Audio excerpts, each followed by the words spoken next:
Welcome to class. I'm Trevor, and I post D&D videos every week on Wednesday. In this video, I want to talk about Session 0. Now, there are rules for Session 0 in Tasha's Cauldron of Everything. It's weird to me that it took Wizards that long to come out with, published rules for Session 0s, but the way I do it varies a little bit from the way Tasha's does it. And there are a lot of resources online. Bob Worldbuilder has an excellent checklist for Session 0s, and there's a lot of overlap between what I'm going to suggest and what Bob suggests in that video that I'll link. But I wanted to include it just to kind of add another voice that really recommends running a Session 0 before you dive into a campaign. I really think it helps make everything run as smoothly as possible. So these are my rules for how to run a Session 0. Now, Tasha's breaks down Session 0s into three things: character and party construction, social contract, and game customization. I think these ideas are all very important, and I kind of move them around when I get to my idea of a Session 0. Before I get into that, I want to mention that I think Session 0s are primarily important for longer term campaigns. If you're just doing a one-shot, especially if you're introducing someone to 5th edition, I don't think it's necessary to go into a full Session 0. You may want to do parts of it, especially the parts that involve discussing what people are comfortable with, but other than that, I don't think you need to go into a full Session 0. I mean, a one-shot isn't a one-shot if there's a Session 0 involved, after all. Now, my first step for running a Session 0 is play logistics. This stuff is outside of the scope of the game in a lot of ways, or it's at least the big picture stuff. There's a document with everything that I'm going to talk about linked in the description. I'm going to hit the high points here, but play logistics talks about how often are we going to be playing? What day of the week are we all free? Is it going to be a weekly game or bi-weekly or what have you? How long are we going to be playing? Literally, how long will the sessions be? And then we get into the more specifics about the game itself. What is everyone's experience with tabletop role-playing games?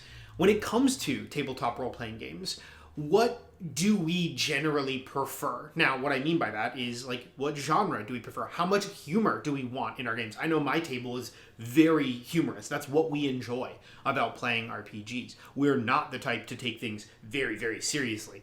I think that we would find that, honestly, pretty boring. How into puzzles are we, or mini games in our games of 5th edition? Now, some players may not be able to answer some of these questions because they might not have played before, and that's perfectly fine. I think that's the benefit, in a lot of ways, or another benefit of running a Session 0, because it kind of gets people's wheels spinning about what these games could possibly include. I like to address the different pillars in this logistics category of a Session 0. So how much do you want to focus on role-playing? How much do you want to focus on combat? And how much do you want to focus on exploration? A lot of strife when it comes to playgroups comes down to players who want a theatrical experience versus players who want a more hack-and-slash Diablo-esque experience. And I think there is a way to resolve that. And honestly, if you know going into it what the expectations are, that can be really, really helpful. And then what are hard and soft limits on content? What should be off limits completely? How are we going to talk about these things? Are there going to be non-verbal ways that we address these core principles in our games? And especially that should be fluid, right? That should be something that if someone isn't aware that something is a soft limit and it comes up in a game, they should be able to let their party know, hey, I really prefer we move on from this. And then the last thing in this kind of overall logistics category that I would really consider is how are we going to handle inter-party situations, whether that's inter-party conflict, inter-party romance. How is that going to be resolved? Is that going to be okay? Is it going to be on a case-by-case basis? I have heard plenty of horror stories about the rogue that steals from the party. I've never dealt with that because of my specific play group. It doesn't really happen, especially in our long-term campaigns. Now, in one-shots, it's a little different, but that should be something that is known to the group at large before getting into the actual game. So again, this first category is just logistics. It's the big macro stuff that encompasses an entire game, and that's why my brain thinks start big and then let's narrow it down. For part 2 of my Session 0, I want to talk about world building and homebrew. So what is the world going to look like? How much homebrew are we going to include? Is this going to be a homebrew world or a pre-written adventure? Are we running Curse of Strahd, or are we running an adventure completely written by the DM? Or are we going to do something more similar to what the new season of the Adventure Zone is doing, and run a game that is kind of a combination where like the players and DM are creating the world prior to starting the actual game itself. With my last session, like my last full campaign, the one that I'm currently playing in, we're kind of doing something like that, where my playgroup and I, at our session 0, talked about what genre we really wanted to experience and explore, and that's how I kind of started the ball rolling on the world that we're now playing in. And everybody seems to enjoy it, and I think it's because they had a hand in helping shape it, right? It makes it feel a lot more real. How much flexibility is there in the world from a PC's perspective? Are they able to come up with histories for the towns and important NPCs and things like that? I think all of this stuff is important, but I'm also coming from the perspective of a pretty flexible, homebrew-focused DM. What genre are we aiming for? How are specific rules going to be working? So you're noticing, right? Like this is getting more smaller scale stuff. Milestone or XP leveling, encumbrance, rations. How are we going to be handling all of these kind of things? I know a common like homebrew that a lot of people use is potions as a bonus action. My playgroup tends to do this because it speeds up combat quite a bit, and because none of my playgroup ever plays healers, but that's besides the point. Like, there's a lot of things that I think can come up in this aspect of a session 0 that could resolve some conflict later down the road.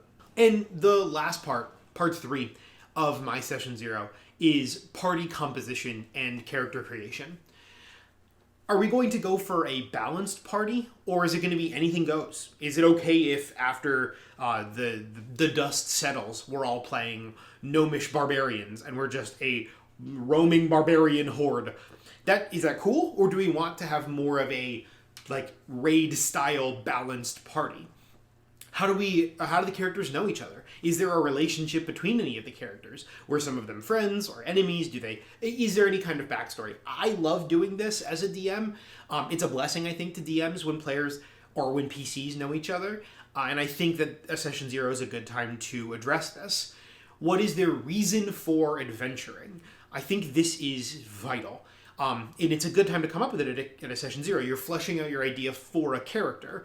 And if PCs don't have a reason to adventure, you can end up with some problematic experiences where you have players that are just kind of sitting back, or no one really has an impetus for action, or people's like reason for adventuring are in direct contrast with one another. Why would they be working together? It causes some kind of turmoil and conflict. And I think a session 0 is a great place to iron that out. And one thing that I really like to do that my playgroup got, I think from Titan's Grave, which was a series on Geek and Sundry ages ago, that actually got myself and my playgroup into RPGs in the first place, is every player, and I'm sure there are other RPG systems that do this, every player comes up with a secret and a goal. And the goal, they can keep that secret or not, like the DM has to be privy to that, but the secret they keep secret except with the DM. And I love this as a DM because I know my players' secrets and I know what their goals are. And in some cases, they know what each other's goals are and they're actively working toward them. And in other cases, they don't. But it gives the players, or the characters, I guess, an opportunity to naturally share that with the other characters in the game. And that leads for some awesome moments because I know where I can kind of shape the story. I know what the players are trying to get to because of my knowledge as the DM, and the players know, but that knowledge isn't equal among all of the players. It's really, really beautiful, and it's a fun way to add some nuance to the dynamics of the game, and I've had a lot of success with it. So I think that these things are vital to starting a long-term campaign for an RPG. And when I say long-term, I don't mean it necessarily has to be years. A long-term campaign, for me, is really just a campaign that is more than 2 or 3 sessions, let's say. If you're going to be dedicating a lot of time to a game like this, I think it's good to make sure that everybody is on the same page. And I think the best way to do that is with a session 0. If you've run one before and you have any tips or additional advice to include in a session 0, please drop it in the comments below. If you end up using this resource, let me know. I'd be happy to hear it. And as always, be safe. Make smart life choices.